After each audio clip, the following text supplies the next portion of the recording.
আসসালামু আলাইকুম। আমি আজকে যে জায়গায় দাঁড়িয়ে রয়েছি এটা হচ্ছে সিরাজগঞ্জ চায়নাবাদ ৩ বলে, অনেকে ক্রসবার ৩ ও বলে থাকে। আর আমার পিছনে যে নদীটা দেখছেন এটা হচ্ছে যমুনা নদী। আর এই পাশে দেখছেন এটা হচ্ছে বাঁধ, অনেকে বেড়িবাঁধ বলে থাকে। এটা হচ্ছে হয়তো চাইনিজদের একটা প্রজেক্ট ছিল বা প্রকল্প ছিল, যার কারণে এটার নাম রাখা হয়েছে চায়নাবাদ ৩। চায়নাবাদ 1 রয়েছে, 2 রয়েছে, সেগুলো অন্যদিকে। আর এটা হচ্ছে চায়নাবাদ 3 সবচেয়ে সুন্দর। এখন শুষ্ক মৌসুম, যার কারণে হচ্ছে নদীর পানিটা অনেকটা কমে গিয়েছে। আর ওই পাশে হচ্ছে যমুনা সেতু, দেখেন এখান থেকে দেখা যাচ্ছে যমুনা সেতু। আর আপনার এই পাশে গেলে জিরো পয়েন্ট রয়েছে।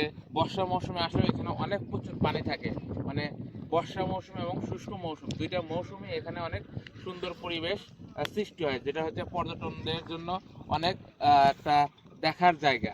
তো প্রচুর পর্যটক আসে। আগামীকাল ঈদের দিন দেখবেন, ঈদের দিন আসলে এখানে মানুষের এত মানুষ পাবেন যে আপনারা মুগ্ধ হয়ে যাবেন এর পরিবেশটা দেখে। দেখেন ছোট ছোট ডিঙ্গি নৌকা দেখা যাচ্ছে।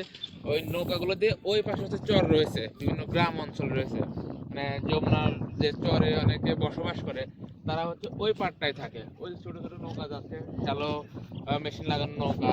চরের মানুষজন এইভাবেই নৌকা দিয়ে হচ্ছে তাদের দৈনন্দিন জীবনের যে কার্যক্রমগুলো সেগুলো পরিচালনা করে থাকে। তো